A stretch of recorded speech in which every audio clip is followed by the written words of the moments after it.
أعوذ بالله من الشيطان الرجيم.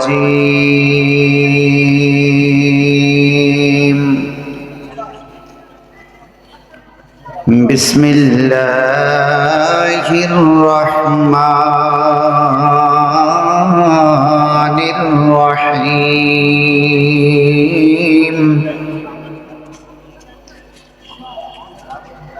محمد رسول الله والذين معه أشداء على الكفار رحماء بينهم تراهم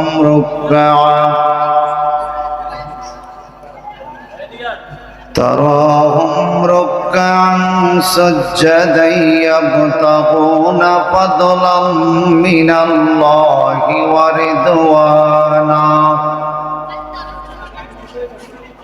سيماهم في وجوههم من أثر السجود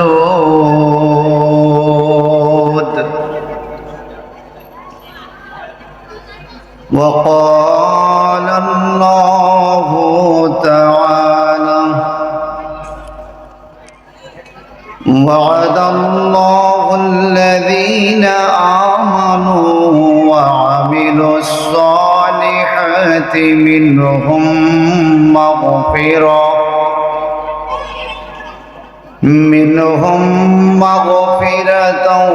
وأجرا عظيما.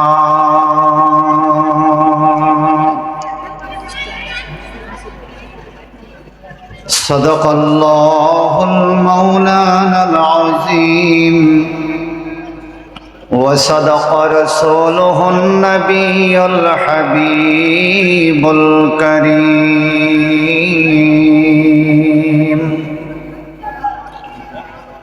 وعن عبد الرحمن بن عوف أن النبي صلى الله عليه وسلم قال أبو بكر في الجنة وعمر في الجنة وعثمان في الجنة وعلي في الجنة وطلحة في الجنة وزبير في الجنة وعبد الرحمن بن عوف في الجنة وسعد بن أبي وقاص في الجنة وسعيد بن زيد في الجنة وأبو عبيدة بن الجراح في الجنة. رواه الترمذي في شان حبيبه ومحبوبه مخبرا وآمرا إن الله وملائكته يصلون على النبي يا أيها الذين آمنوا صلوا عليه وسلموا تسليما. اللهم صل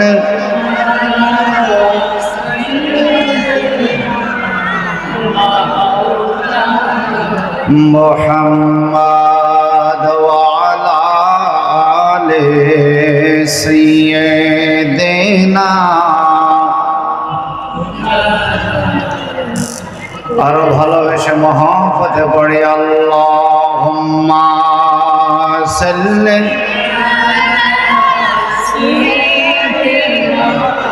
মাওলানা মুহাম্মদ ওয়া আলা আলি মাওলানা কোন দিন জানি মরে যাব তারিখ আমার জানা নাই মরণ কিছু চাই না,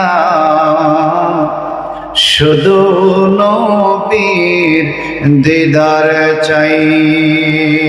আল্লাহুম্মা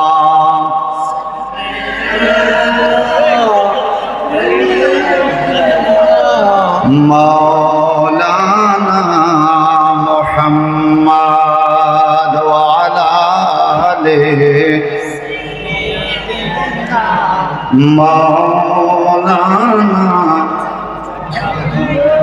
কত মানুষ বাড়ি ছেড়ে শুয়ে আছে কবরে, ঠিক কিনা? আপনাদের এটা কোন জেলা? ব্রাহ্মণবাড়িয়া। আপনাদের ব্রাহ্মণবাড়িয়া জেলায় প্রত্যেকটা বাড়ির আশেপাশে কবরস্থান আছে কিনা? যেভাবে বলছেন মনে হয় নাই, আছে কিনা? বাচ্চারা, বাচ্চারা আমার দিকে, আমার দিকে, আমার দিকে। আমি কিন্তু শিক্ষক, তোমরা মনে জানো না, এবং আমি গরম শিক্ষক। গরম বুঝো? কোনো আওয়াজ দেওয়া যাবে না, ওয়াজ শুনতে হবে, তোমরা ওয়াজ শিখতে হবে। আল্লাহ তুমি এই বাচ্চাদেরকে যুগের বড় বড় আলেম হিসেবে কবুল করো। আপনারা আমিন বললে ওরা দুষ্টামি কমায় দিবে, বলুন না আমিন? বলেন, অত্র এলাকায় কবরস্থান আছে কিনা? কবরস্থানে কি শুধু পুরুষ নাকি নারীও আছে? কবরে পুরুষ নাকি নারীও আছে? আজকে মাহফিলে শুধু পুরুষ না মহিলাও আছে? কয় মহিলা? আলাদা প্যান্ডেল আছে? আপনারা যেভাবে এলোমেলো করবেন, মহিলারা এরকম করলে কিন্তু সমস্যা আছে। অনেক সময় অনেক ক্ষেত্রে মহিলা বেশি থাকে মাহফিলে। আজকে কেমন জানি না, আপনাদের চাইতে বেশি হবে না কম হবে? বেশি হবে। তাহলে তো আপনারা ঠকে গেলেন। সংখ্যায় যদি আপনারা কম হন, অন্তত গলা দিয়ে হইলেও জিততে হবে। একটু আওয়াজ দিলে, কথা বললে মহিলারা মনে করবে আমাদের থেকে বেশি আছে। কি বলেন, কি বলেন? বলেন, আশেপাশে কবরস্থান আছে না নাই? বাড়ি গাড়ি ছেড়ে দিয়ে কত মানুষ কবরে, দয়া করো মাবুদ আল্লাহ, রাইখো জান্নাত মাজারে। আল্লাহুম্মা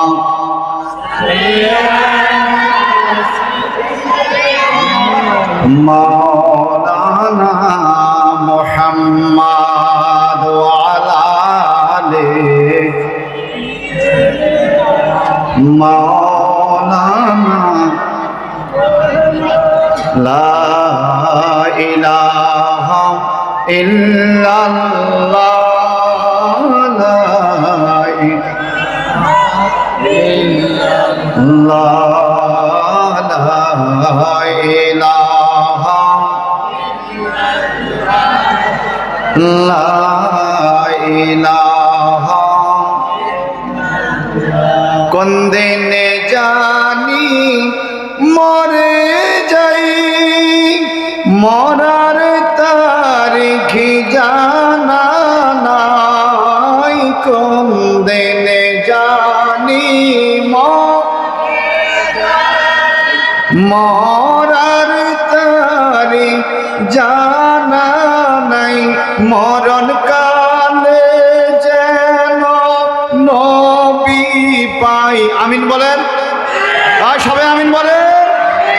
মরণ কালে যেন নবী পাই, নইলে এই আসামির উপায় নাই। লা ইলাহা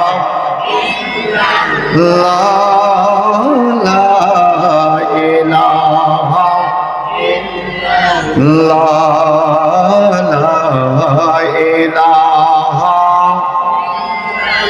লা ইলাহা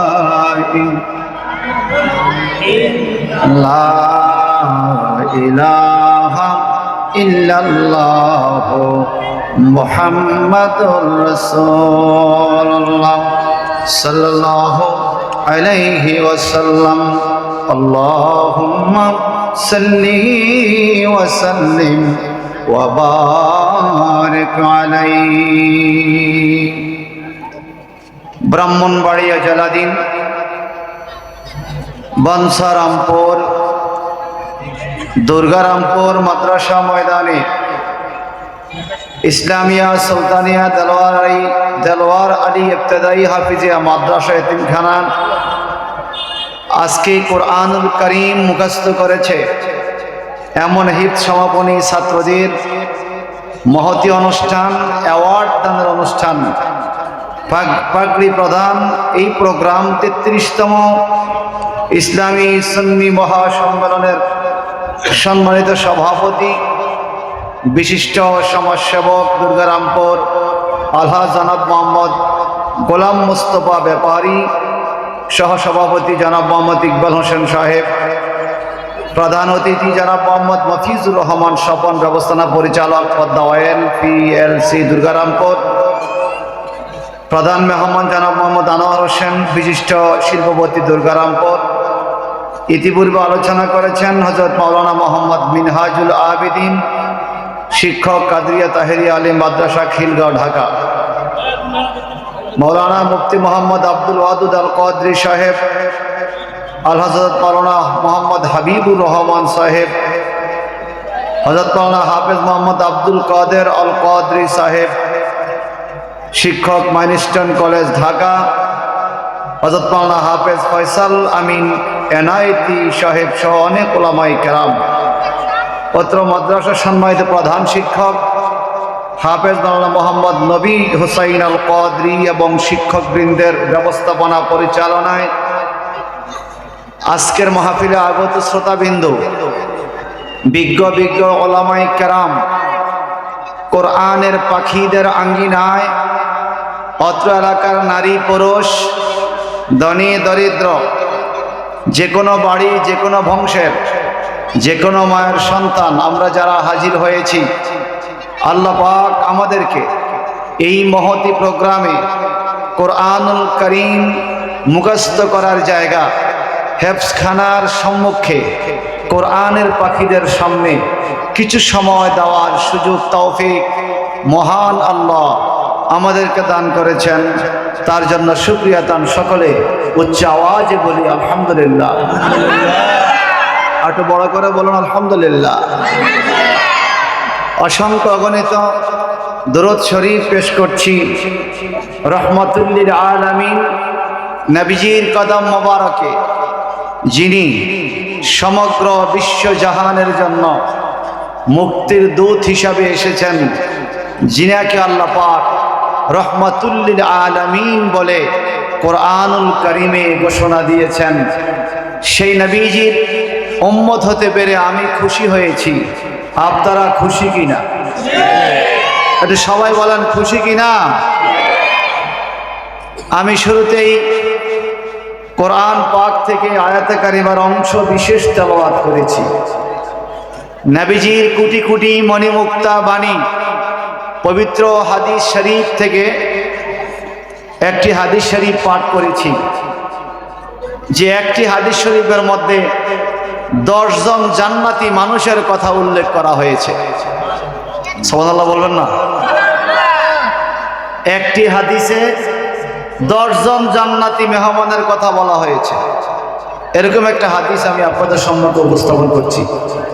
আমাদের দেশে একটি কথা আছে, সৎসঙ্গে স্বর্গবাস, অসৎসঙ্গে বলেন না, সৎসঙ্গে স্বর্গবাস, অসৎসঙ্গে স্বর্গবাস।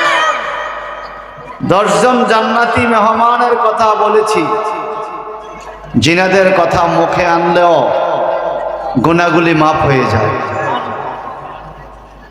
তা আমি অনুরোধ করব, যারা দাঁড়িয়ে আছেন যুবক ভাইরা, এই ময়দানে বসার মতো যথেষ্ট জায়গা রয়েছে, আল্লাহর রাস্তায় আপনারা বসে যান। আজকে মাহফিলে মনে হয় তাবারুক নাই, আছে? এ কথা তো মাইক দিয়ে বললে আবার তাবারুকের টাইমে মানুষ বেড়ে যায়। কি তাবারুক আছে? আমি একটা দোয়া করি, আপনারা দেখবেন বুঝে শুনে আমিন বলবেন, কেমন? আল্লাহ, আমরা এখন যারা আছি আমাদেরকে তুমি কবুল করো, সকলে আমিন বলেন। এ আল্লাহ, যারা আসতেছে ওনাদেরকে কবুল করো। যারা এখন আসি বলে রাস্তা দাঁড়িয়ে থাকবে, তাবারুকের টাইমে এসে ভিড় জমাবে, আল্লাহ ওদেরকে শুধুমাত্র তাবারুকের সওয়াব দিও, মাহফিলের সওয়াব দিও না। এ আমিন বলেন না কেন? আরো জোরে আমিন বলেন। যারা আসি বলে রাস্তা অপেক্ষা করছে, তাবারুকের টাইমে আসবে, আল্লাহ এদেরকে শুধুমাত্র তাবারুক দিও, মাহফিলের সওয়াব দিও। কারণ বর্তমান বাজার মূল্যে আমরা এত এত ফি সাবিলিল্লাহ চলে না, কিছু কষ্ট করতে হয়, আল্লাহর কাছ থেকে কিছু পাইতে হলো আল্লাহর গুণ কীর্তন করতে হয়, আল্লাহকে আবার আমাদের পক্ষ থেকে কিছু একটা দিতে হয়। কথা বলেন ঠিক কিনা? সবাই মহব্বতে বলুন আলহামদুলিল্লাহ। আমি কোরআনুল কারীমের 26 পারায় একটি সূরা আছে, সূরা ফাতহ। এই সূরার সর্বশেষ আয়াতের অংশ বিশেষ তেলাওয়াত করেছি। আপনারা সবাই এতটুকু বিশ্বাস রাখবেন, আমার এই বিশ্বাসটা রয়েছে। আমার আল্লাহ পাক বলে দিয়েছেন, যেই মানুষটা বলবে রাদিতু বিল্লাহি রাব্বা ওয়া বিল ইসলামি দীনা ওয়া বি মুহাম্মাদিন নবিয়্যা, যেই ব্যক্তি বলবে রাদিতু বিল্লাহি রাব্বা, আমি আল্লাহকে রব হিসাবে পাইয়া খুশি, ইসলামকে ধর্ম হিসাবে পাইয়া খুশি, মুহাম্মদ সাল্লাল্লাহু আলাইহি সাল্লামকে নবী হিসাবে পাইয়া খুশি, এই তিন জায়গায় যেই ব্যক্তি খুশি হবে, আমার আল্লাহ বলেন রাদিয়াল্লাহু আনহুম, আল্লাহ পাক তাদের উপরে খুশি হবে। দুর্গারামপুর এই মাদ্রাসা ময়দানের এতগুলো মানুষের জবান থেকে আমি এই স্বীকৃতিটা আশা করতে পারি কিনা দেখি, আল্লাহকে পাইয়া কি আমরা খুশি? সবাই খুশি না? অনেকে মনে করতেছে আমি এমনিই তো রুজি করি, আল্লাহ কি আমরা দেয় নাকি? বলুন, আমাদেরকে রুজি রোজগারে বরকত দেয় কে? প্রথম কথা আল্লাহ বলছে রাদিতু বিল্লাহি রাব্বা, যে বলবে আমি আল্লাহকে রব হিসেবে পাইয়া খুশি, আল্লাহ বলে আমিও তার উপর খুশি। বলুন, আল্লাহকে রব হিসেবে পাইয়া খুশি। এবার বললেন ওয়া বিল ইসলামি দীনা, ইসলামকে ধর্ম হিসেবে পাইয়া খুশি, আমরা কি খুশি? এবার বললেন ওয়া বি মুহাম্মাদিন নবিয়্যা, মুহাম্মদ সাল্লাল্লাহু আলাইহি সাল্লামকে নবী হিসেবে পাইয়াও খুশি। এদেশের নারী পুরুষ জওয়ান বৃদ্ধ ধনী দরিদ্র সবাই বলেন আল্লাহকে রব হিসাবে পাইয়া, ইসলামকে ধর্ম হিসাবে পাইয়া, নবীকে নবী হিসাবে পাইয়া আমরা কি আসলে খুশি? আমার আল্লাহ বলে আমিও তোমাদের উপরে খুশি। ইসলামের সৌন্দর্য কত!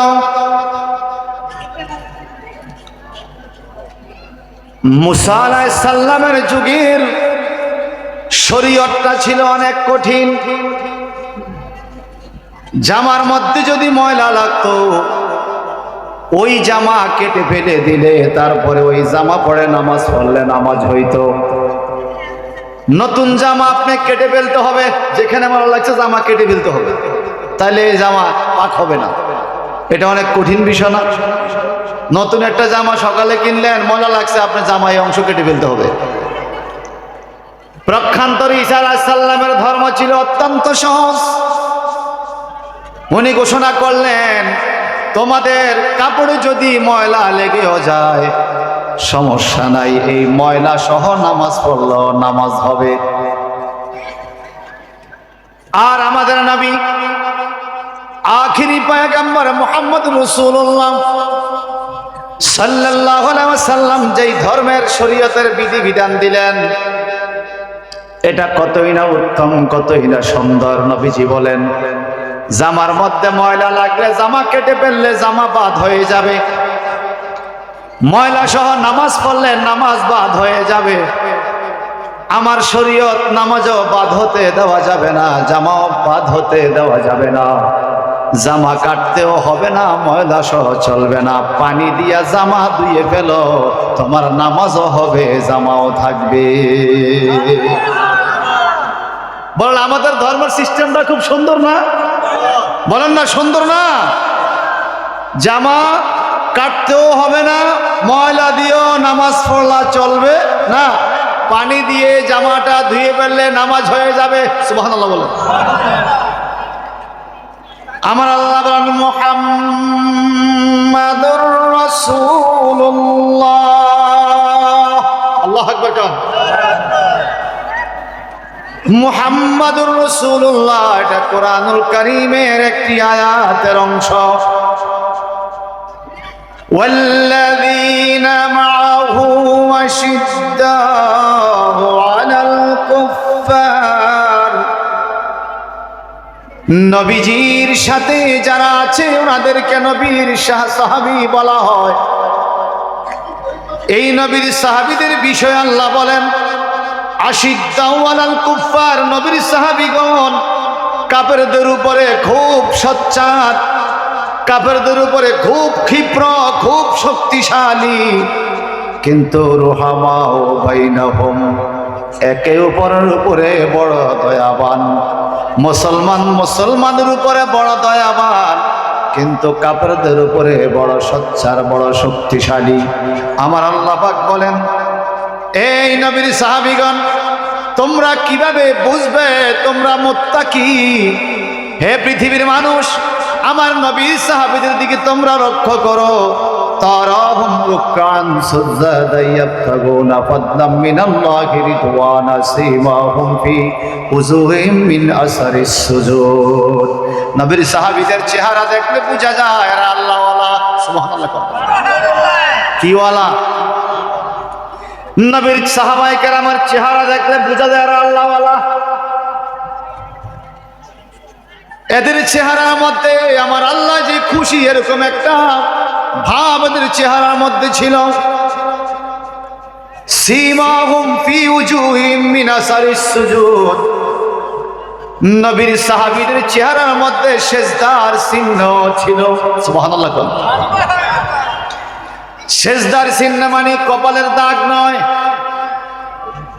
সেজদার চিহ্ন মানে নবীর সাহাবায়ে কেরাম গরম বালুর উপরে মরুভূমির মাটিতে সেজদা করত। ওই সেজদার করার পরে কপালের মধ্যে বালু থাকতো, বালু লেগে থাকতো। আর আমার আল্লাহ বলেন সেজদা করার কারণে ইয়াবতাগুনা ফাদলাম মিনাল্লাহি রিদওয়ানা, আমার আল্লাহ যে তাদের উপরে রাজি এটা ফুটে উঠতো। একটু জবানটা বড় করে বলুন আল্লাহু আকবার। এরকম একটা প্রমাণ আপনাদেরকে আমি শোনাতে চাই বাজান। এই আল্লাহ পাকের নবীর সাথে সাথী যারা, কেন এদের প্রশংসা আমার আল্লাহ কোরআন শরীফে করেন? আল্লাহ বলেন নবী আমি আপনাকে কোরআনুল কারীম দিয়েছি, আপনার সাহাবায়ে কেরাম আপনার সাথে আছে বলে তাদের এত প্রশংসা। কোরআনুল কারীম যার কাছে থাকে তার সাথে যে থাকে তারও দাম বাড়ে না কমে।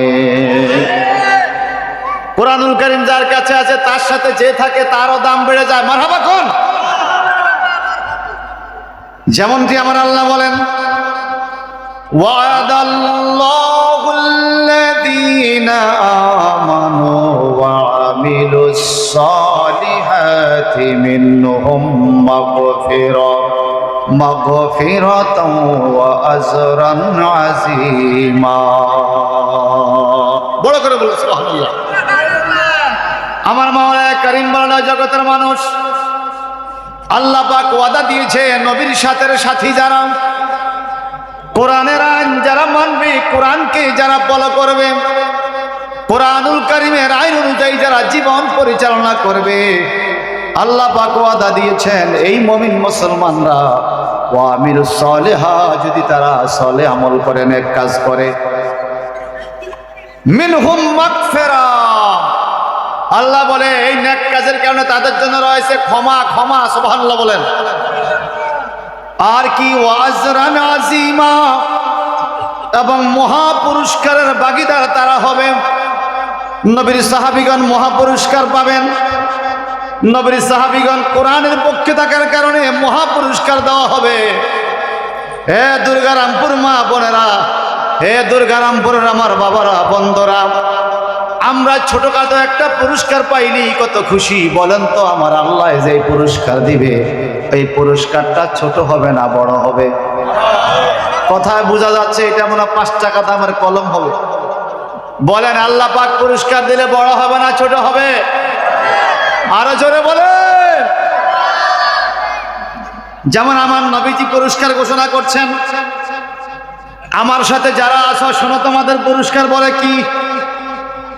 আবু বকর ফিল জান্নাহ, হে আবু বকর তুমি জান্নাতি। সুবহানাল্লাহ। সরাসরি আবু বকর সিদ্দিককে বলছে তোমার পুরস্কার নিয়ে যাও, তুমি জান্নাতি। ওমর ফারুকের দিকে তাকিয়ে বলে ওমর, ওমর ফিল জান্নাতি, ওমর তুমিও জান্নাতি। আল্লাহু আকবার। 2 জন গেল, মনে রাখবেন কয়জন?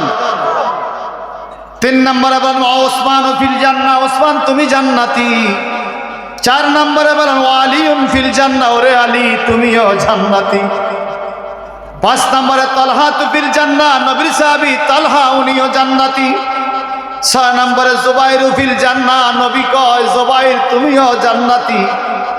ও আব্দুর রহমান ইবনে আউফ ফিল জান্নাহ, এই হাদিসটা যিনি বর্ণনা করেছেন, এই হাদিস বর্ণনাকারী হযরত আব্দুর রহমান, উনি বলে আমাকেও নবী বলছে আমিও নাকি জান্নাতি।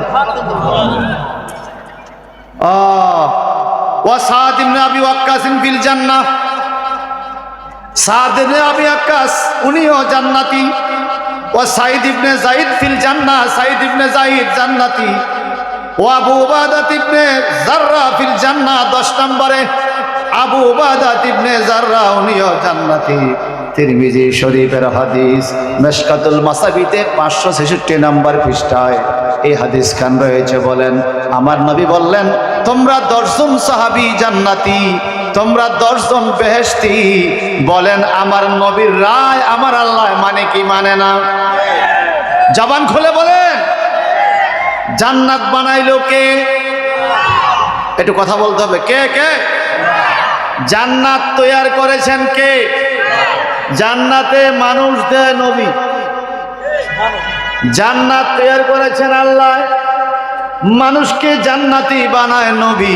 তাহলে বোঝা গেল আমার নবী মানুষকে জান্নাতি বানাইতে পারে কি পারে না? আমার দুর্গারামপুর মাদ্রাসার মাহফিলের মহিলার প্যান্ডেলের মা বোনরা হয়তো মনে মনে ভাবছে হায় হায় হায়, পুরুষদেরকে নবী জান্নাতি বলে ঘোষণা দিয়ে দিল, আমাদের মহিলাদের নাম যদি একটা শুনতাম জান্নাতি। আমার নবী বললেন ফাতেমা তু সাইয়্যিদাতুন নিসা মিন আহল জান্নাহ, ফাতেমা গো তুমি শুধু জান্নাতি নয়, তুমি তো জান্নাতি মহিলাদের সরদারিনী। মুরব্বিদের কথা বললেন 10 জন, মহিলাদের কথা বললেন আমার নবী। আমার দুর্গারামপুর এলাকার যুবক ভাইরা মনে মনে ভাবছে আমাদের কথা, যুবকদের কথা আছে কিনা জানতে যদি পারতাম।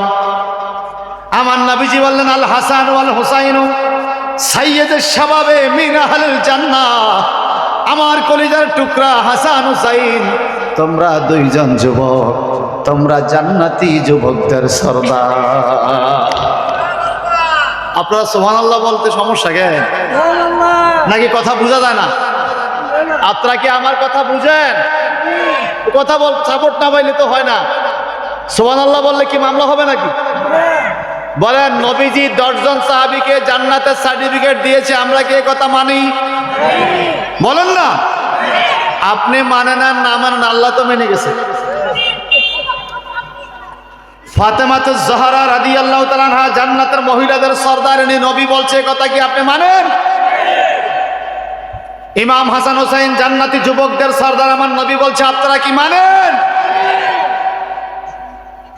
এবার আসুন এই আয়াতে কারিমা থেকে আমরা প্রমাণ পাইলাম আল্লাহ যে বললেন ওয়াদাল্লাহুল্লাযীনা আমানু ওয়া আমিলুস সালিহাতি মিনহুম মাগফিরাতাও ওয়া আজরান আযীমা। আল্লাহ পাক ওয়াদা দিয়েছে যারা ঈমানদার তাদের জন্য ক্ষমা এবং তাদের জন্য রয়েছে জান্নাত, মহা পুরস্কার। আসুন না এই জান্নাতি ক্ষমা পাওয়া ঈমানদার একজন মানুষের কথা আমরা শুনবো, যার কথা শুনলে আমাদের হৃদয়ে ইসলামের প্রতি প্রেম মহব্বত বেড়ে যাবে, কোরআনের প্রতি ভালোবাসা বেড়ে যাবে, মা বোনদের ফাতেমার প্রতি মহব্বত বেড়ে যাবে। একটু জবানটা বড় করে বলুন আল্লাহু আকবার। সময়ের দিকে তাকিয়ে কথা বলছি বাজান। আমি 10 জন জান্নাতি সংবাদ, 10 জন জান্নাতি শুভ সংবাদ প্রাপ্ত মানুষের কথা শুনাইতেছিলাম। কোন বানোয়াট গল্প নয়, কোরআনুল কারীম থেকে হাদিস শরীফ। কারণ পৃথিবীতে মানুষের জন্য সর্বশ্রেষ্ঠ ওয়াজ হইল আল্লাহর কোরআন। কথা বলেন ঠিক কিনা? কোরআনের উপরে কোনো ওয়াজ নাই। আর মানুষের জন্য সর্বশ্রেষ্ঠ হেদায়েত হইল আমার নবীজির হেদায়েত। নবীজির বাণী হেদায়েতের উপরে আর কোনো হেদায়েত নাই। আর মানুষের জন্য নবীজির পরে সর্বশ্রেষ্ঠ ফলো করার ব্যক্তি হলো নবীর সাহাবায়ে কেরাম, যাদেরকে ফলো করলে আমার আল্লাহ বলছে তোমরা জান্নাতি। যেমনটি নবী বললেন, সাহাবায়ে কেরাম বলেন ইয়া রাসূলুল্লাহ, নবী গো আপনার ইন্তেকাল হয়ে যাওয়ার পরে আমাদের কি উপায় হবে? আমরা তো বড় পেরেশানির মধ্যে থাকবো। বলে কেমন পেরেশানি? বলে এখন কোনো মাসালার জন্য আমরা আপনার কাছে যাই, কোনো সমস্যার সমাধানের জন্য আপনাকে জিজ্ঞাসা করলে আপনার থেকে সমাধান পাই। আপনার ইন্তেকালের পরে গো নবী আমরা কার কাছে যাব, কোথায় সমাধান পাবো? আমার নবী ডান দিকে একজনকে দেখাইলেন, বাম দিকে একজনকে দেখাইলেন, বললে তার কাছে যাইবে, তার কাছে যাইবে।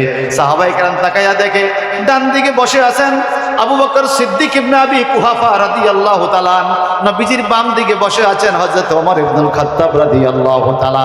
সাহাবায়ে কেরাম বলে নবী গো আপনার বিদায়ের পরে আমরা কি ওনাদের কাছে গেলে আপনি খুশি হবেন? আমার নবীজি বলে আমি নবীকে পাইতে হলে আমার সাহাবীদের কাছেই আসতে হবে। বড় করে বলবেন না সুবহানাল্লাহ? হুজুর ইয়া রাসূলুল্লাহ এই সাহাবীদের মর্যাদা আপনার কাছে কেমন? আমার নবীজি বলে উজিরানে ফিস সামায়ে ওয়া উজিরানে ফিল আরদি। ওলামায়ে কেরাম বুঝে গেছেন হাদিসটা, বলতে দেরি। উজিরানে ফিস সামায়ে নবী বলেন আসমানে আমার 2 জন উজির আছে, ওয়া উজিরানে ফিল আরদে দুনিয়ার মধ্যে 2 জন উজির আছে। উজির 2 জন আসমানে, 2 জন জমিনে, নবীজির উজির। সুবহানাল্লাহ বলেন। মোট কয়জন? বলেন মোট কয়জন? নবীজি দুনিয়ায় আসমানে আপনার 2 জন করে 4 জন উজির। একটু নামগুলো বলেন, কে উজির? আমার নবীজি বলেন উজিরানে ফিস সামায়ে জিবরাইল ও মিকাইল ফেরেশতারা। রে সাহাবায়ে কেরাম রে শোনো, আসমানের মধ্যে আমি নবীর 2 জন খাদেম, 2 জন উজির আছে। একজনের নাম হলো জিবরাইল ফেরেশতা, আরেকজনের নাম মিকাইল ফেরেশতা। ওয়া উজিরানে ফিস সামায়ে আবু বকর ওয়া ওমর ওয়া উজিরানে ফিল আরদি আবু বকর ওয়া ওমর। জমিনের মধ্যে আমার 2 জন উজির আছে, একজন আবু বকর, একজন ওমর ফারুক। আল্লাহু আকবার বলেন। তাহলে সাহাবায়ে কেরামের মর্যাদা, নবীর উম্মতের মর্যাদার মধ্যে সাহাবায়ে কেরামের দাম আছে না নাই? বেশি না কম? আমার নবীজি বলেন আখিরি জামানায় এমন কিছু দাজ্জাল কাজ্জাব বাইর হবে যারা আমার এই প্রিয় সাহাবীদেরকেও গালি দিবে, আমার প্রিয় সাহাবীদের বিরুদ্ধে বলবে। এমন দাজ্জাল কাজ্জাব আখিরি জামানায় বেরিয়ে আসবে। বলেন নবীজির সাহাবীদেরকে আমরা ভালোবাসি, মহব্বত করব। কেন করবেন? আমি দিয়ে একটা হাদিস আপনাদেরকে শোনাবো। আপনারা কি একবার আমার সাথে দুরূদ শরীফ পড়তে পারবেন? না, মনে হয় মাঝপথে দুরূদ শরীফ পড়লে আপনাদের ওয়াজের ডিস্টার্ব হবে। পড়া যাবে? আমি দেখি কত ভালোবেসে, কত জোরে জোরে আল্লাহুম্মা সাল্লি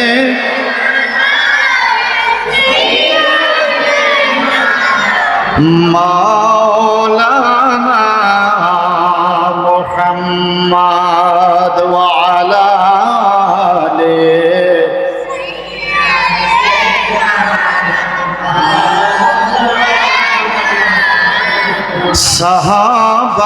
সাহাবাগণ কম ছিল না, নবীজির প্রেমের দেওয়ানা। মশকুরুনি ডেকে বলে তোমরা নবী চিনলে না। আল্লাহুম্মা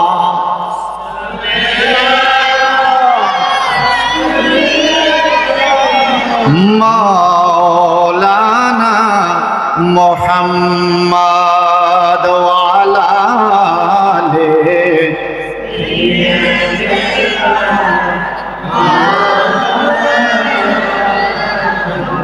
মদিনার রওজার পাশে যেতে আমার মন চায়।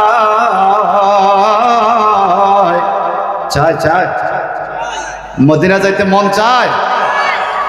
মদিনার রওজার পাশে যেতে আমার মন চায়। রওজা পাকে কেন্দে নবী উম্মত বলে বুক বাসায়। আল্লাহুম্মা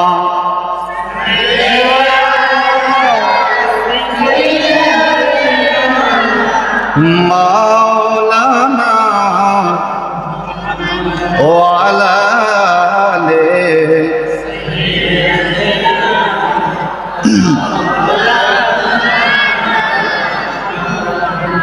আমার বামসারামপুরের বন্ধুরা, একটু গভীর খেয়াল করে শুনতে হবে বাজান। নবীজির সাথে থাকার কারণে সাহাবায়ে কেরামের কি মর্যাদা হয়ে গেল। নবীজিকে বলা হয় সাহেবুল কোরআন, কোরআনের মালিক। কোরআন যার কাছে আছে তার কাছে থাকলে মর্যাদা বেড়ে যায়। সুবহানাল্লাহ বলেন। নবীজির নাম হলো আবাদ তোরাব।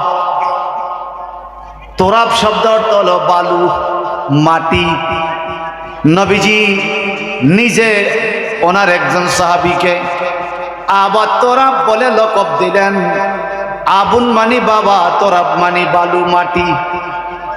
বালুর বাপ, মাটির বাবা। বালুর বাবা বলে আমার নবী একজন সাহাবীকে ডাক দিলেন। যাদের জবান আছে কথা বলতে পারি, কথা শুনতে পারি, চিৎকার দিকে বলতে পারবেন সুবহানাল্লাহ। হুজুর, এই লোকটা কে? কার এমন জীবন ধন্য? নবী কেন ওনাকে বালুর বাপ বলে ডাক দিলেন? সাইয়্যিদাতুন নিসা আহলিল জান্নাহ ফাতিমাতুজ জাহরা রাদিয়াল্লাহু তাআলা। আমার পর্দার আড়ালের মা বোনদের কাছে বলবো, মাগো একটু মহব্বতের কান লাগায় শোনেন, কথাবার্তা বন্ধ করেন।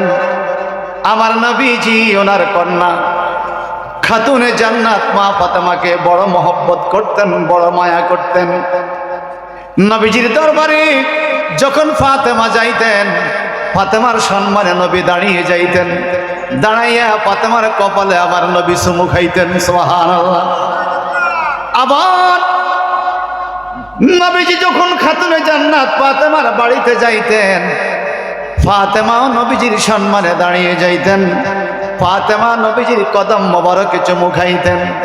যারা মদিনা শরীফে গিয়েছেন, মদিনা শরীফে যারা গিয়েছেন তারা নিশ্চয়ই দেখেছেন, নবীজির রওজা পাক থেকে একটু ডান দিকে গেলেই মসজিদে আলী একটা জায়গা আছে। মসজিদে আলী, মসজিদে গামামা, মসজিদে আবু বকর, মসজিদে আলী। এই তিনটা মসজিদ খুব কাছাকাছি। মসজিদে গামামার পরে মসজিদে আবু বকর, তার একটু পাশেই মসজিদে আলী। মসজিদে আলীটা ছিল ফাতেমার বাড়ি। সুবহানাল্লাহ বলেন।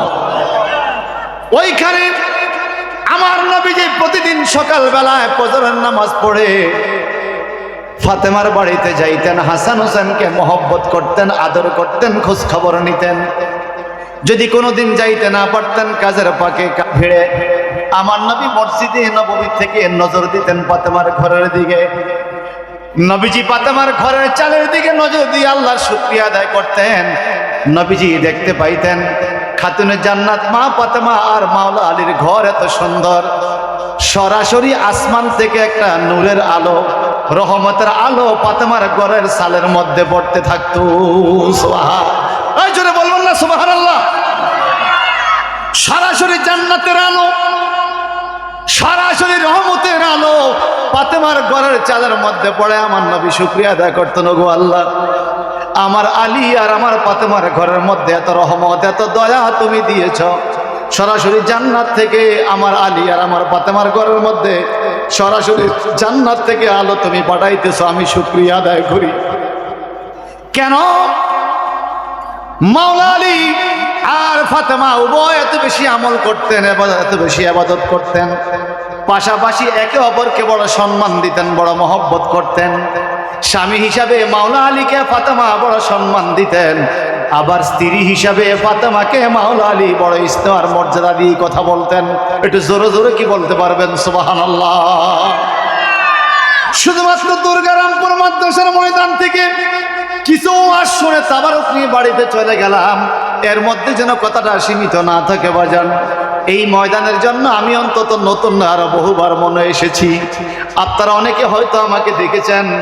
একটা কথা মনে রাখবেন বাজান, হাজার ওয়াজ শুনবেন, আমল করবেন না। এই ওয়াজ শোনার মধ্যে রেখে যাবেন, আমলের মধ্যে কোনো বরকত আপনি পাবেন না।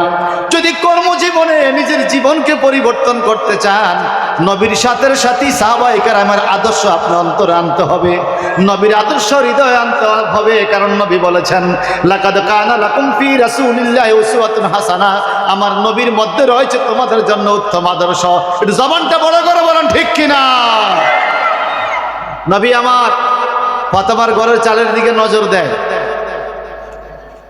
হঠাৎ করে একদিন দেখতেছেন আসমানের সেই নূরের আলোটা ফাতেমা আর আলীর ঘরের চালের মধ্যে পড়ে না, নাই। নবী চিন্তা পড়ে গেলেন, এই রহমতি আলোটা নাই কেন? নবী বুঝলেন এদের স্বামী স্ত্রীর মধ্যে যে কোনো মনোমালিন্য হয়েছে, যে কোনো সমস্যা দেখা দিয়েছে, আমি একটু ঘরের মধ্যে যাইতে হবে। নবী দৌড়ে গেলেন মেয়ের বাড়িতে। মারহাবা বলেন। আমাদের দেশের বাবারা মেয়ের বাড়িতে যায় কি যায় না? বলুন, যায় কি যায় না? আমার নবীজি মেয়ের বাড়িতে গেলেন। মেয়ের বাড়িতে গিয়ে ফাতেমা ফাতেমা ফাতেমা দৌড়ে আয়েশা নবীর কদমে চুমা খাইলেন। সুবহানাল্লাহ। একদিন নবীজিকে জিজ্ঞাসা করে সাহাবায়ে কেরাম, হুজুর ফাতেমা তো আপনার মেয়ে, আমরা জানি উনি জান্নাতি নারীদের সর্দারিনী, তা আপনি যখনই ফাতেমাকে দেখি, আপনাকে দেখি, আপনি শুধু ফাতেমার কপালে চুমু খান। মেয়ে হয়েছে তো হয়েছে, এত চুমু খাইতে হয়? আপনার মেয়ে, এত চুমু এত আদর কেন করেন?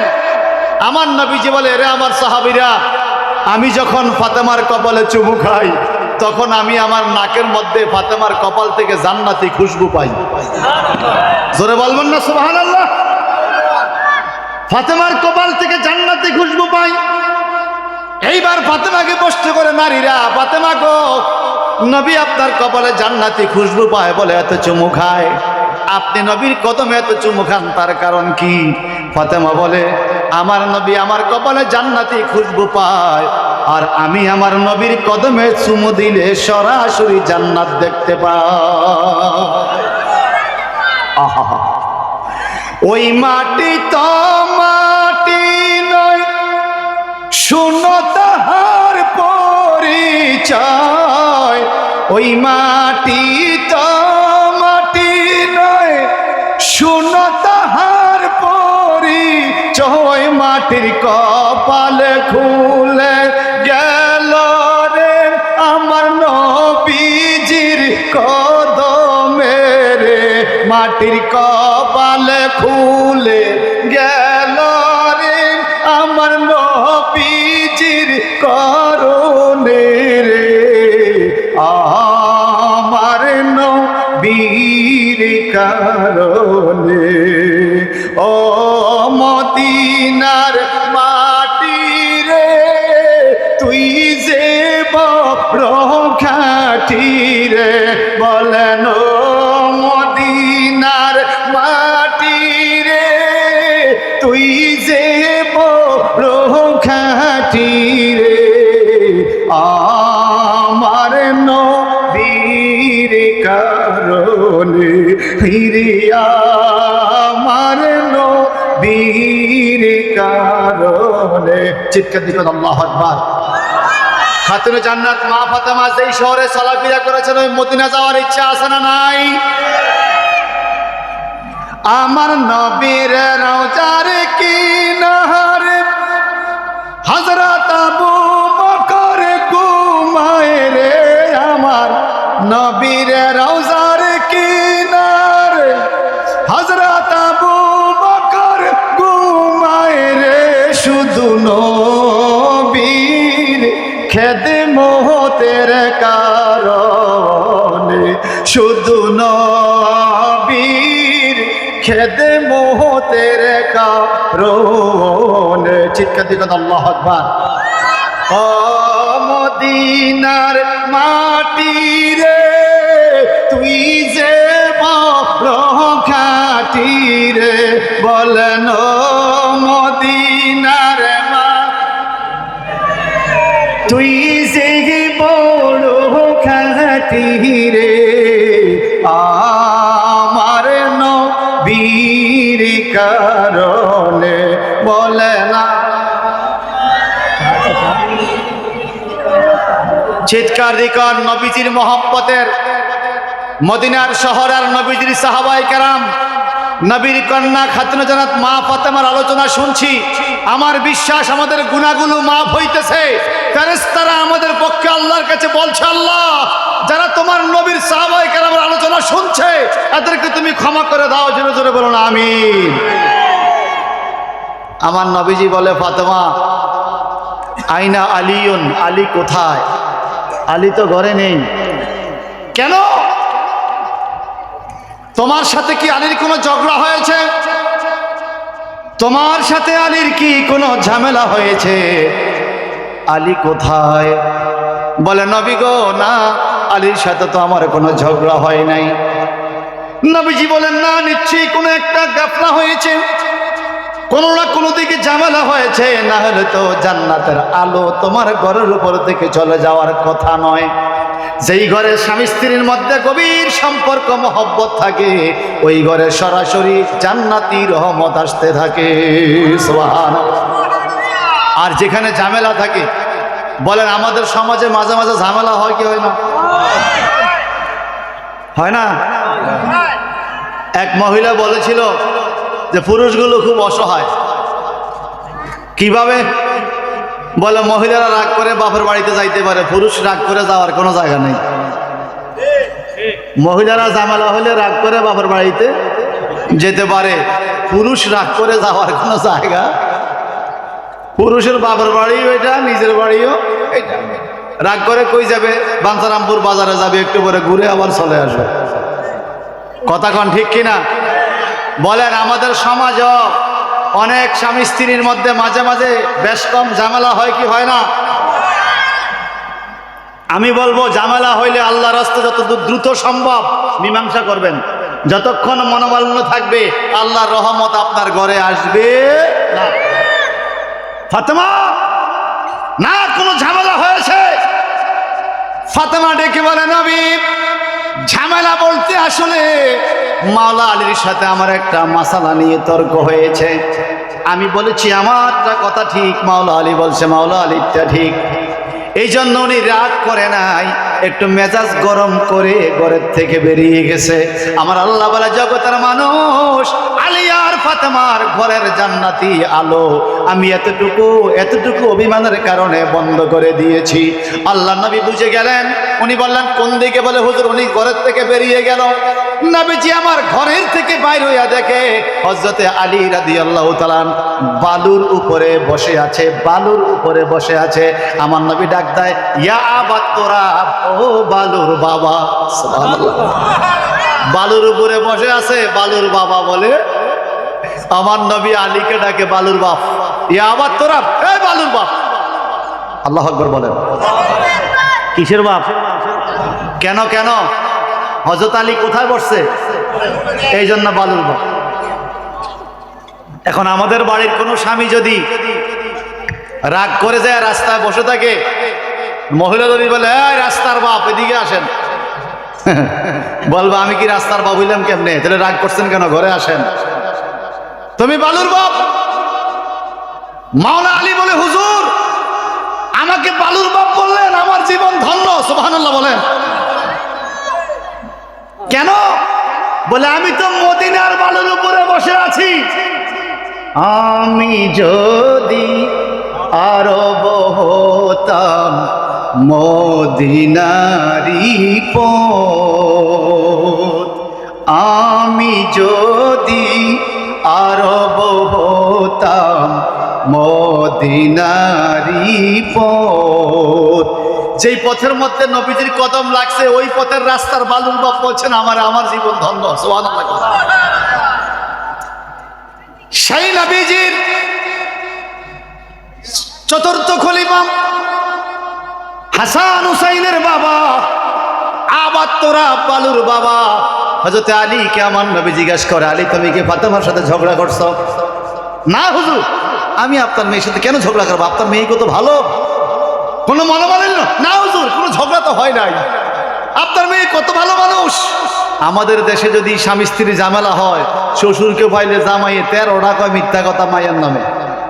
কথা বলেন, যার স্বামী তার স্ত্রীর নামে শ্বশুরের কাছে বিচার দেয়, যেটা হয়েছে সেটাও বলে, যেটা হয় নাই ওটাও বলে, কোনো কথা না পাইলে বলে আপনার মেয়ে শুধু ঘুমায়,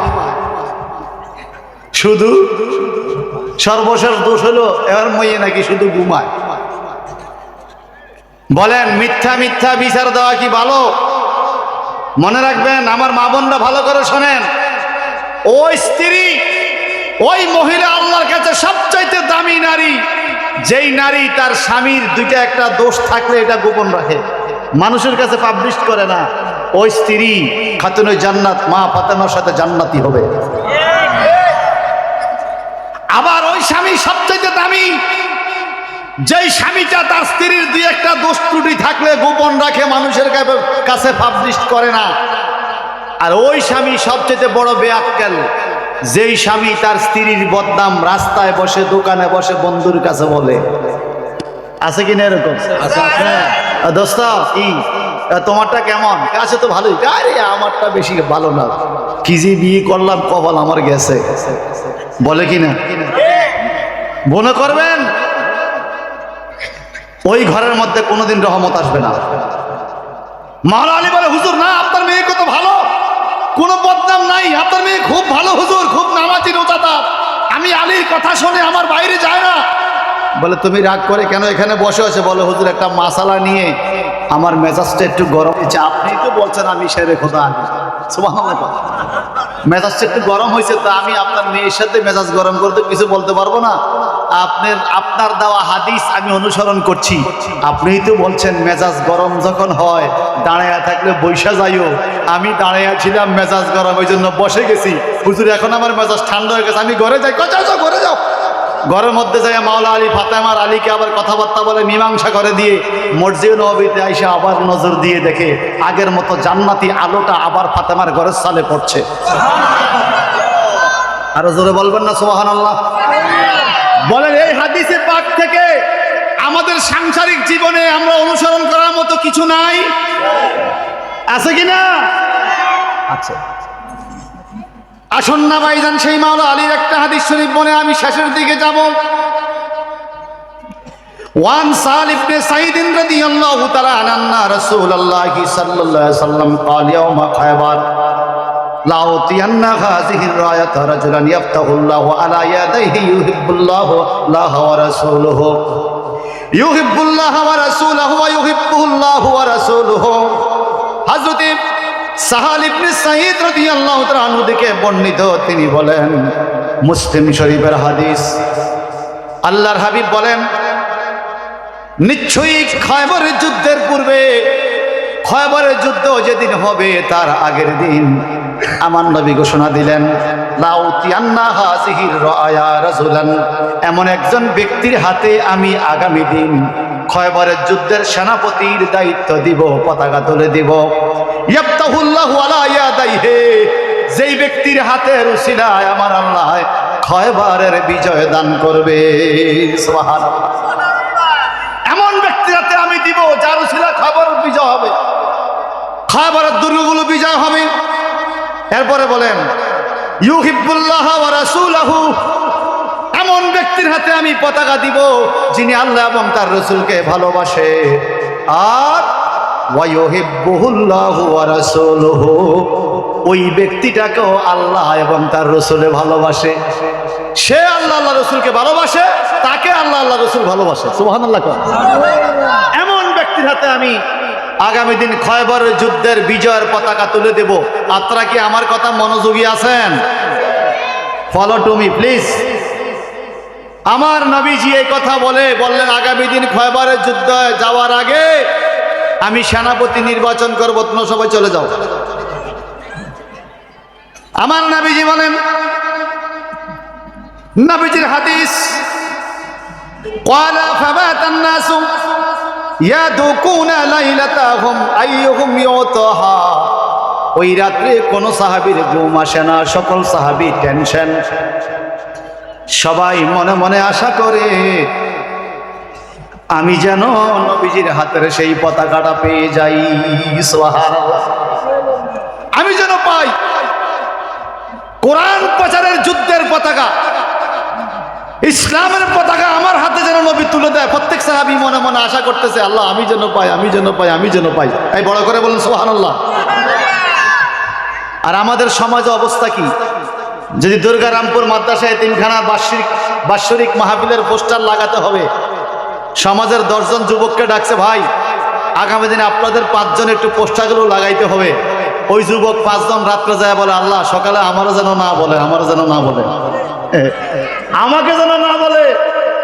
আর আমার নবীর লক্ষ লক্ষ সাহাবায়ে কেরাম ভাবছেন রাত্রিবেলা মালিক নবীজি বলছে কাল খায়বরের যুদ্ধের সেনাপতি একজনকে বানাবে, আমি যেন হই, আমি যেন হই, আমি যেন হই। সুবহানাল্লাহ বলেন। ফালাম্মা আসবান নাসু গাদান আলা রাসূলিল্লাহ সাল্লাল্লাহু আলাইহি সাল্লাম কুল্লুহুম ইয়ারজুনা আইয়ুতাহা। যখন সকাল হয়ে গেল, দলে দলে সাহাবীরা নবীর সামনে হাজির হয়ে গেল।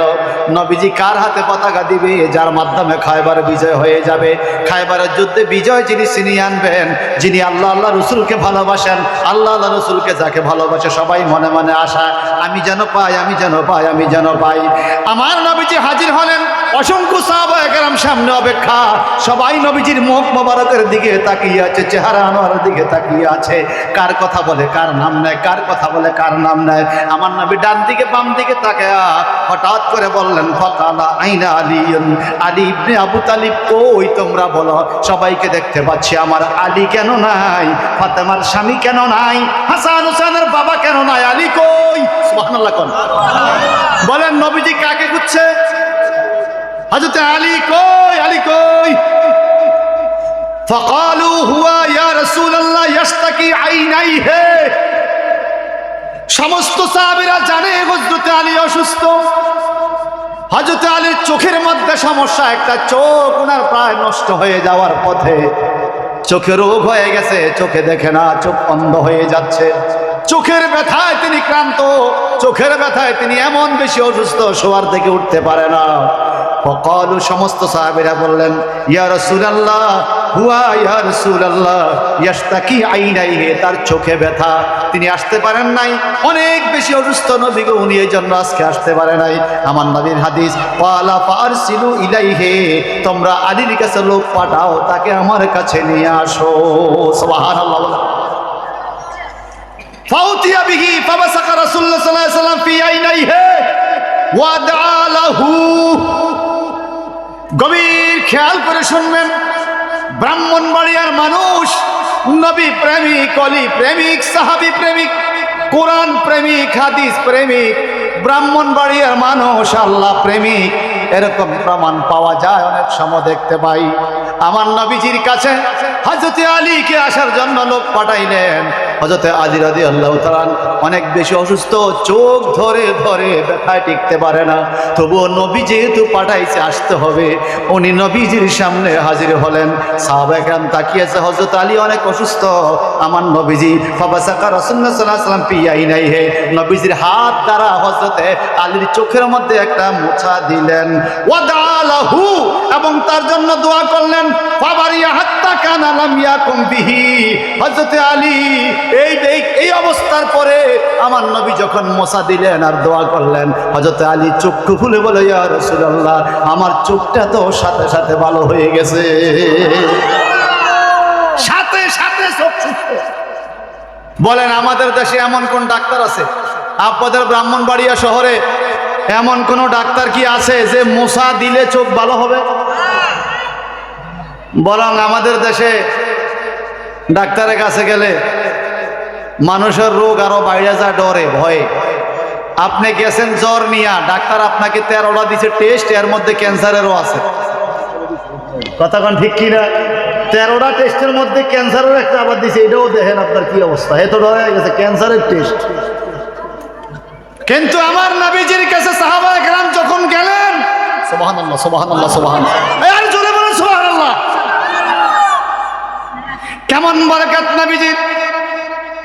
একটা যুদ্ধের ময়দানে 30,000 সাহাবী, পেটের মধ্যে পাথর বেঁধেছে, পেটের মধ্যে রুমাল বেঁধেছে, পেটের ক্ষুধায় কিভাবে যুদ্ধ করবে।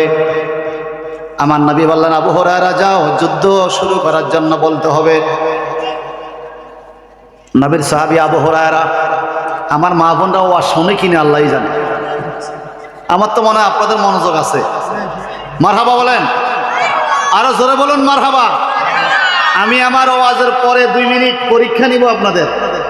হয়তো মনে মনে ভাবছেন এখন বার্ষিক পরীক্ষাতে ছাত্ররা আমগো পরীক্ষা। আমি পরে 2 মিনিট পরীক্ষা নিব যে আপনাদের মধ্যে কারা কারা ওয়াজ থেকে কি শিখছেন। জীবনে আর দাওয়াত না দিলেও আজকে পরীক্ষা নিব। এত টাকা খরচ করলেন, এত আয়োজন, যদি কিছু শিখতে না পারি তাহলে এই আয়োজন তো বৃথা হবে। এই কথা বলেন ঠিক কিনা বলেন? খুব খেয়াল করে শোনেন।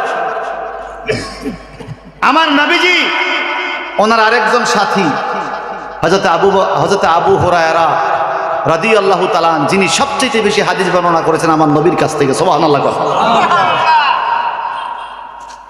উনি বলে, ইয়া রাসূলুল্লাহ, আপনি বলতেছেন যুদ্ধ শুরু করবে, কি দিয়ে যুদ্ধ করব? সাহাবায়ে কেরামের পেটে বড় ক্ষুধা, পেটে থাকলে পিটিশ হয়, পেটে থাকলে যুদ্ধ করতে পারতো গো নবী। এদেরকে যদি একটু খানা দিতে পারতাম তাহলে যুদ্ধের মধ্যে ওরা খুব বেশি বীর বিক্রমে যুদ্ধ করতে পারত।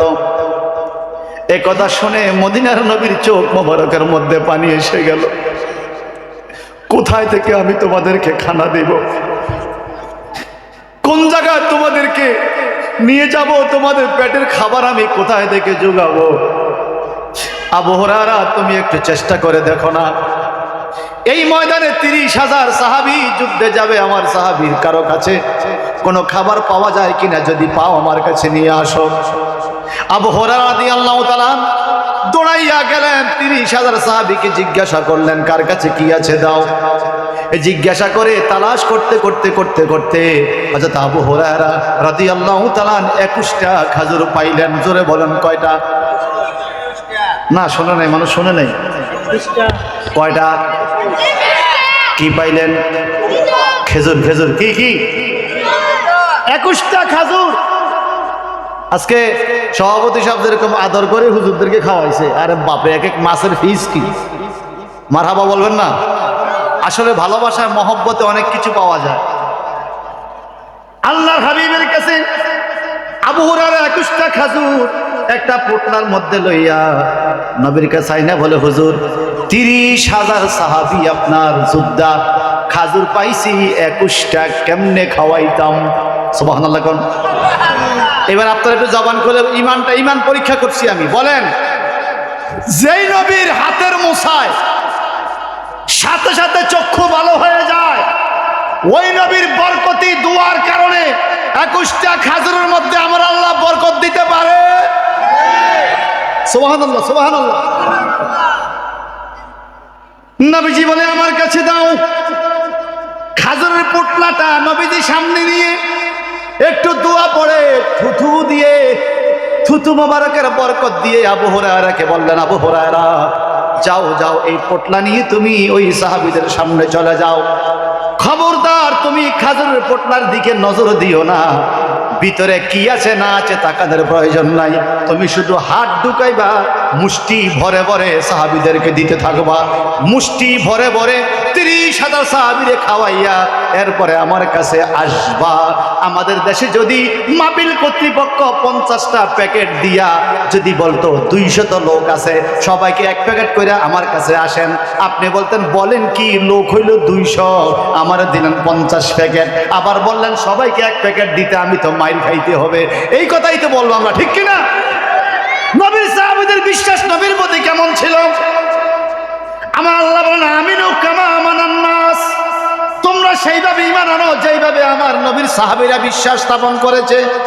আবু হুরায়রা কোনো তর্ক করে না, আবু হুরায়রা জানে খাজুর 21টা হইলে কি হবে, আমার নবীর থুথু মোবারক যেহেতু লেগেছে, আমার বিশ্বাস 30,000 সাহাবী খাইতে পারবে। আজকে তাবারুক আছে কিনা? আমার মনে হয় 20-22 পাতিল হতে পারে, আরো বেশিও হতে পারে। হ্যাঁ ওরে বাবা, 24 ডেক পাতিল তাবারুক। বলেন যদি 1000 লোক হয়, 1000 লোকের খাবার আমরা 20,000 লোককে দিতে সাহস করি না, কিন্তু সাহাবায়ে কেরাম 21টা খাজুর 30,000 লোকের মধ্যে বন্টন করার সাহস পেয়েছে। কেন? তারা মনে মনে ভাবছে আমাদের এই খাজুরের মধ্যে নবীজির নামের, নবীজির বরকতের দোয়া আছে। আর জোরে বলেন সুবহানাল্লাহ। আবু হুরায়রা রাদিয়াল্লাহু তাআলা নবীজির নামের বরকতের দোয়া, এই খাজুর পাইয়া তিনি যখন সামনের দিকে গেলেন, 30,000 সাহাবীকে তিনি পেট ভরে খাওয়াবেন। এই দেখেন, এই দেখেন, এই মুষ্টি ভরে ভরে দেয়। সাহাবায়ে কেরামকে ঘটনা কি, পোটলা ছোট, যখন মুষ্টি বাইর করে পোটলার থেকে মুঠ বড়, এভাবে দিতেছে। সবাই ইচ্ছা মতো খাইলো, নিজেদের ভান্ডার মধ্যে নিল। 30,000 সাহাবীর খাওয়ার পরে আবু হুরায়রা নবীজি নিষেধ করছে প্যাকেটের দিকে তাকাইও না, শুধু দিবা। সুবহানাল্লাহ বলেন।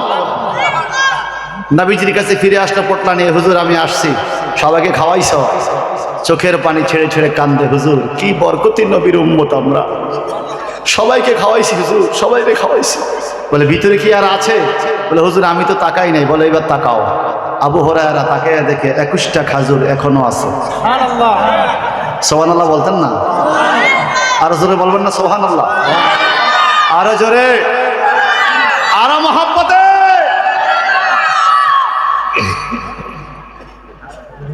আমার নবী বলে আবু হুরায়রা তুমি কি খেয়েছো? বলে হুজুর আমি তো খাই নাই। আমাদের দেশে তো খাদিমদারে আগে খায়, খাদিমদারে আগে খায়, এরপর অন্য পাবলিকই খায়। হুজুর আমি তো খাই নাই। বলে তুমি খাও। হুজুর কটা খাইতাম? তুমি ফ্যাট বেড়ে যা খুশি খাও। আবু হুরায়রা এই বাইর করতেছে আর খাইতেছে। হ্যাঁ, গন্যা দেহে 150 খাজুরের দানা সামনে, যা খাইছে। কিরে আর আছে? তাকে দেখে এখনো কুষ্টি আছে। আল্লাহু আকবার, আল্লাহু আকবার, আল্লাহু আকবার। বলেন রহমাতাল লিল আলামিনের হাতে আর জবান মোবারকে এই বরকত দিয়েছে কে? আল্লাহু আকবার, আল্লাহু আকবার, আল্লাহু আকবার। সুবহানাল্লাহ, সুবহানাল্লাহ, সুবহানাল্লাহি ওয়া বিহামদিহি, সুবহানাল্লাহিল আযীম। আবু হুরায়রা 21টি এখনো আছে? জি। বলে হুজুর একটি কথা। বলে কি? আপনি খাবেন?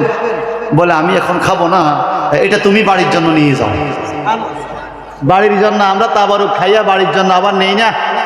আবার কিছু কিছু খাদক আছে বাড়ির জন্য নেয় না, মাহফিলের বেলা রাস্তায় পয়সা খাইয়া শেষ করে আসে। তাবারুক বাড়িতে নিবেন? হ্যাঁ শোনেন, দি তাবারুক is no general fruit as like as any fruits in the market, but the tabaruk is the greatest medicine of body of human. তাবারুক, মাহফিলের তাবারুক, মিলাদের তাবারুক, দোয়ার তাবারুক, ফাতিহার তাবারুক, এটা মানুষের বডির জন্য সবচেয়ে বড় ওষুধ, যদি আপনি নিয়ত করে খাইতে পারেন। যারা আবার তাবারুক খাওয়া না জায়েজ বলে, এদের সমস্যা, কারণ এদের ওষুধে কাম হয় না। এমন রোগ হয়েছে ওষুধে কাজ হয় না, আমাদের ওষুধে কাজ হয়। বহু প্রমাণ আছে তাবারুক খেয়ে রোগ বেড়া আল্লাহ মাফ করছে, আছে কিনা বলেন? সাইয়েদনা আবু হুরায়রা রাদিয়াল্লাহু তাআলা, আল্লাহ আল্লাহ আল্লাহ, আল্লাহু আকবার বলেন। এই প্যাকেট নিয়ে বাড়িতে গেলেন, প্যাকেটের মধ্যে একটা সুতা লাগাইলেন, লাগাইয়া ঘরের পালার সাথে প্যাকেটটা ঝুলিয়ে রাখলেন। এইভাবে মুখ সিস্টেম করলেন। ঘরের সবাইকে বললেন কেউ প্যাকেটের দিকে তাকাইবা না, খানার টাইম হলে শুধু বাইর করবা আর খাইবা, বাইর করবা আর খাইবা। হাদিসের ব্যাখ্যা পাওয়া যায় আবু হুরায়রা রাদিয়াল্লাহু তাআলা আনহুর 10ম হিজরির আগের এই ঘটনা। উনি পৃথিবীতে ছিলেন 59 হিজরি পর্যন্ত। এই পোটলা পাওয়ার পরেও উনি আরো প্রায় 50 বছর পৃথিবীতে বেঁচে ছিলেন। এই 50 বছর হযরত আবু হুরায়রার ফ্যামিলিতে খাজুর কিনা লাগে নাই। এরকম একটা পোটলাও দিয়ে আমরা পাইতাম রে। সুবহানাল্লাহ। ওই আমি সকল কিছু ছাড়তে পারি, নবী তোমায় ছাড়তে পারবো না। আমি তোমায় ছাড়তে পারবো না। আমায় লইয়া যাও না সোনার মদিনা, আমায় লইয়া যাও না। এমন মানে না, মন মানে না, আমায় লইয়া যাও না। আমি সকল কিছু ভুলতে পারি, সকল কিছু ভুলতে পারি, নবী তোমায় ভুলতে পারবো না। আমি তোমায় ভুলতে পারবো না। আমায় লইয়া যাও না সোনার মদিনা, আমায় লইয়া যাও না মদিনা। মন মানে না, মন মানে না রে, মন মানে না, মন মানে না, আমায় লইয়া যাও না। একবার যদি তোমায় পাইতাম, একবার যদি তোমায় দেখতাম, তবে আর তো কিছু চাইতাম না। আমি আর তো কিছু চাইতাম না। আমায় লইয়া যাও না সোনার মদিনা, বলেন আমায় লইয়া যাও না। এ মন মানে না, মন মানে না, আমায় লইয়া যাও না। কত আপন ভাবে দেখি, কত আপন ভাবে দেখি, আমার নবীর মতো মিলে না, আমার নবীর মতো মিলে না। আমায় লইয়া যাও না সোনার মদিনা, আমায় লইয়া যাও। এ মন মানে না, মন মানে না, আমায় লইয়া যাও না। আমি কোন দিন জানি মইরা যাব, কোন দিন জানি মইরা যাব। আমি তারিখ মরার জানি না, মরার তারিখ আমি জানি না। আমায় লইয়া যাও না সোনার মদিনা। এ মন মানে না, মন মানে না, আমায় লইয়া যাও সোনার মদিনা। আমি সকল কিছু ছাড়তে পারি, সকল কিছু ছাড়তে পারি, নবী তোমায় ছাড়তে পারবো না। নবী তোমায় ছাড়তে পারবো লইয়া যাও না সোনার মদিনা, আমায় লইয়া যাও না। আমি কত আপন ভাবে দেখি, কত আপন ভাবে দেখি, আমার নবীর মত মিলে না, আমার নবীর মত মিলে না, আমার লইয়া যাও না সোনার মাবুদ রে। এই দুনিয়ায় রাজনীতি করলে রাজনৈতিক নেতারা কর্মী মারা গেলে একটা নজর দেখা চইলা যায়, নিঃশ্বাসটা চলে গেলে আপন ছেলে পর হয়ে যায়, আপন স্বামী পর্যন্ত স্ত্রীকে ঘর থেকে বের করে দেয়, আপন স্ত্রী মরে যাওয়ার পরে স্বামীকে দূর করে দেয়, নিজের ছেলে মেয়ে পর হয়ে যায়, এমন কি মৃত্যুর পরে নিজের গায়ের জামাটা পর্যন্ত পর হয়ে যায়। আপন আপন যারা সমাজের মধ্যে ছিল এরা পাষাণ বেঁধে বাড়ির পাশে একটা গর্ত করে আমাকে চিরদিনের মতো মাটি চাপা দিয়ে দিবে, কোনোদিন আর কারোর সাথে আমার সাক্ষাৎ হবে না। আমার নবী বলে, উম্মত রে, যারে তুমি খাওয়াইলা, যার জন্য জীবনটা তুমি দেহ শেষ করলা, রোদে শুকাইলা, বৃষ্টিতে ভিজলা, রাত্রে জাগ্রত থেকে থেকে যার জন্য টেনশন করলা, ওই মানুষগুলো তোমার দেওয়া খানা খাইয়া তোমাকে ভুলে গেছে, তোমাকে বাড়ির পাশে রেখে গেছে। তুমি যদি আল্লাহওয়ালা হয়ে থাকো, তুমি যদি নবীওয়ালা হয়ে থাকো, ঈমান আর আমলওয়ালা হয়ে থাকো, পৃথিবীর সবাই তোমাকে ছেড়ে বাড়িতে চলে গেছে, তুমি মনে রাখবা, চক্ষুটা খুলে অন্ধকার কবরে দেখবা আমি নবী তোমার আপন হিসেবে দাঁড়িয়ে আছি। সুখের দিনের বন্ধু সবাই হয়, দুঃখের দিনের বন্ধু কেউ হয় না। সুখের দিনের আপন সবাই হয়। আমাকে যখন কাপনটা পরাইয়া হাত পাগুলো বান্দা কবরে শোয়া দিবে, ওই টাইমে আমার নবী কবরে আসবে। আমার ছেলেও আমার কবরে আপন হবে না, আমার মেয়ে আমার কবরে আপন হবে না, আমার ভাই বোন কেউ আপন হবে না, আমার নবী আমার কবরে আপন হবে। এই জন্যই চন্দ্রটা বানাইলাম বাজান, আমি কত আপন ভাবে দেখি, আমার নবীর মতো মিলে না, আমার নবীর মতো মিলে না, আমার লইয়া যাও না সোনার মদিনা, আমার লইয়া যাও না সোনার মদিনা।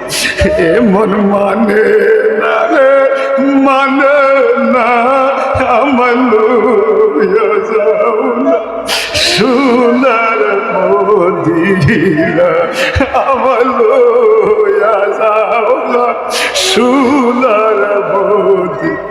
কোন দিন জানি মইরা যাব আমি, কোন দিন জানি মইরা যাব, মরার তারিখ জানি না নবী, মরার তারিখ জানি না, আমার লইয়া যাও না সোনার মদিনা, আমার লইয়া যাও না সোনার। এই মনে যে কত জ্বালা, এই মনে যে কত জ্বালা, আমি কাউরে বলতে পারি না, আমি কাউরে বলতে পারি না, আমার লইয়া যাও না সোনার মদিনা। এই মনে যে কত জ্বালা, আমার এই মনে যে কত জ্বালা, নবী কাউরে বলতে পারি না, আমি কাউরে বলতে পারি না, আমার লইয়া যাও না সোনার মদিনা আমার লইয়া যাও না সোনার মদিনা আমার লইয়া যাও মন মানে না রে মানে না আমার লইয়া যাও না সোনার মদিনা একবার যদি স্বপ্নে দেখি নবী একবার যদি স্বপ্নে দেখি ভাবে আর তো কিছু চাইব না আমি আর তো কিছু চাইব না আমার লইয়া যাও না সোনার মদিনা এমন মানে না রে মানে না আমার লইয়া যাও না সোনার মদিনা ওই আমি সকল কিছু ছাড়তে পারি আমি সকল কিছু ছাড়তে পারি নবী তোমায় ছাড়তে পারবো না আমি তোমায় ছাড়তে পারবো না আমার লইয়া যাও না সোনার মদিনা আমার লইয়া যাও না সোনার মদিনা আল্লাহুম্মা সাল্লি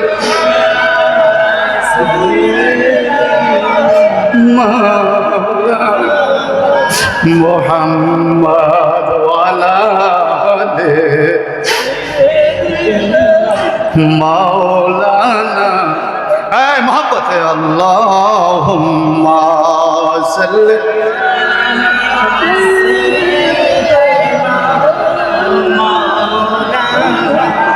ওয়ালা আলি সাইয়্যিদিনা নবী আছেন কানে শুনি জীবনে একবার দেখলাম না এই কারণে রোজ হাসরে আমাদেরকে বইল না আল্লাহুম্মা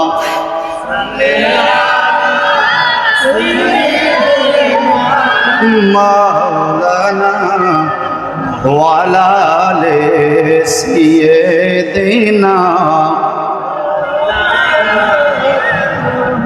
আমি কি মাওলা আলীর হাদিসটা শেষ করব? বেশি রাত্র হয়ে গেছে। আমি কি মাওলা আলীর হাদিসটা শেষ করব?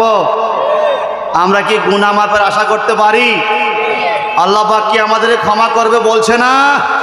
আল্লাহ বলছে লা তাকনাতু মির রাহমাতিল্লাহ ইন্নাল্লাহা ইয়াগফিরুয যুনুবা জামিআ ইন্নাহু হুয়াল গফুরুর রহিম। মারহাবা কোন। আয় তোমরা আল্লাহর রহমত থেকে নৈরাশ হইও না। নবীজির মহব্বতে আল্লাহ গুনাহ মাফ করে।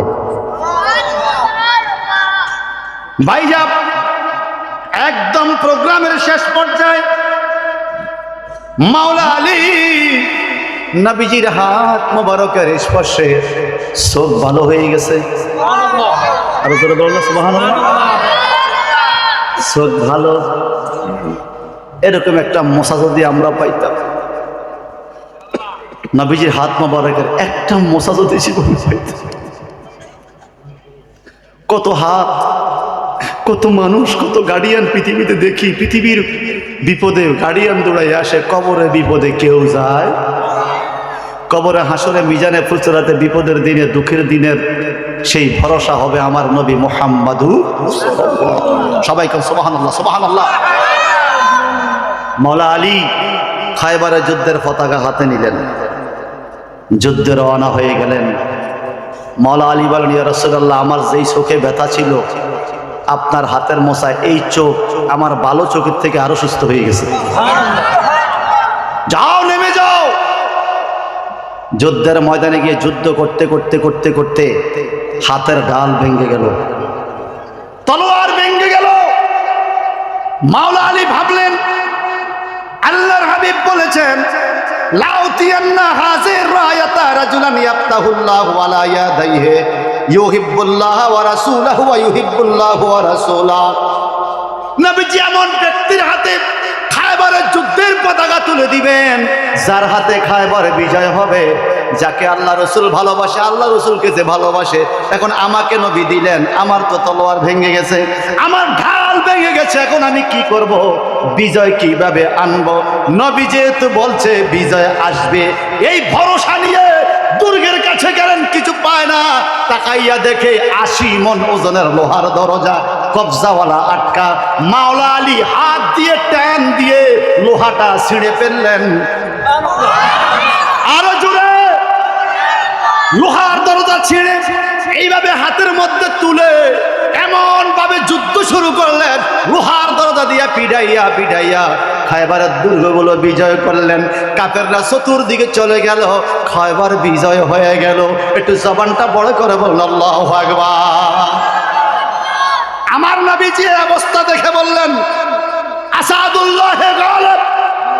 আমরা বলি শেরে খোদা, তোমরা তাকাও আমার আলীর দিকে, লোহার দরজা ছিঁড়ে ফেলেছে, আলীকে আমি শেরে খোদা, আল্লাহর সিংহ লকব দিলাম। শেরে খোদা আসাদুল্লাহিল গালিব, সুবহানাল্লাহ বলেন।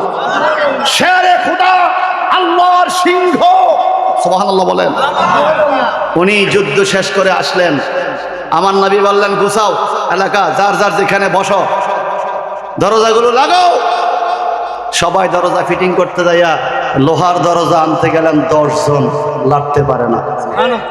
নবীজি 20 জন বাড়াইলেন, না 30-40 জন বাড়াইলেন, দরজা লাগতেই পারে। সুবহানাল্লাহ বলেন। মাওলা আলী কয়জন বলেন না? নবীজি মুস্কি মুস্কি হাসে, আলী কি দিলাম খেলাটা, মারহাবা মারহাবা, তুমি যাও, তুমি যেহেতু এটারে ছিঁড়ছো, দরজা ছিঁড়ছো, তুমি হাতলে যুদ্ধ করছো, তুমি নিয়ে আসো। মাওলা আলী যে দরজা ধরেন, আলীও পারেন। হুজুর পারি না তো, তখন কেমনে পারছো? এখন পারো, তখন কিভাবে পারলো? বলে নবীজি, আমি যখন যুদ্ধের মধ্যে রওনা হলাম, আপনার থুতু মোবারক আমার সিনাতে, আমার চোখে লেগেছিল। আমি তো যুদ্ধ করে নাই, রাহমাতুল্লাহ আলামিনের থুতু মোবারক যেই সিনায় থাকে, এই সিনার মধ্যে এই শক্তি আমার আল্লাহ দিয়ে দেয়। বলেন সেই নবীর কুরআনুল কারীম আপনাদের সমাজে তেলাওয়াত হয় কি হয় না? যুদ্ধের তলোয়ার, যুদ্ধের পতাকার চাইতেও কুরআনুল কারীমের মিশন আমার নবীর কাছে আরো গুরুত্বপূর্ণ ছিল।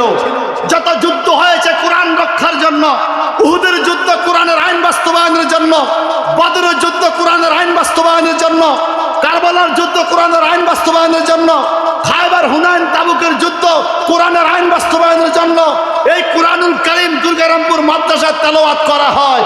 আজকেও নাকি 2 জন ছাত্র 30 পারা মুখস্থ করে পাগড়ি নিবে। এই যুদ্ধটা কি কম? এই যুদ্ধটা কম? আমরা শীতকালে কম্বল গায়ে দিয়ে ঘুমাই, এই কোরআনের পাখিরা রাত্র 3টা 3:30টায় উঠে, এরা পানি গরম করে, ওযু করে না, এই ঠান্ডা পানি দিয়ে ওযু করে যখন তেলাওয়াত শুরু করে, খোদার কসম তাহাজ্জুদের টাইমে আমার আল্লাহ নিজ আকাশে নেমে এসে বলে, কে কি চাইবা চাও। এই সন্তানদের তেলাওয়াতের আওয়াজ তার দাদার কবরে চলে যায়, বাবার কবরে চলে যায়, বংশধরের কবরে কোরআনের বরকতে জান্নাতি খানা আমার আল্লাহ পৌঁছায় দেয়। জোরে জোরে বলুন না আল্লাহু আকবার। বলেন, এই কোরআনের তেলাওয়াত, সাহাবায়ে কেরামের মহব্বত এই দেশে থাকবে না, বন্ধ হয়ে যাবে? যদি থাকে হাত তুলে দেখান। আল্লাহু আকবার, জোরে জোরে। ইয়া রাসূলুল্লাহ, ইয়া গাউসুল্লাহ। বলেন থাকবে? থাকবে বলেই মদিনাওয়ালার ইশারা করমে আল্লাহ পাকের দয়ায় আপনাদের এখানে যুদ্ধের হাতিয়ার আপনাদের হাতে তুলে দিয়েছে। এই হাতিয়ারের নাম হলো হেফজুল কোরআন মাদ্রাসা। ঠিক কিনা? আল্লাহ তুমি এই পতাকা ধরে রাখার তৌফিক দান করো।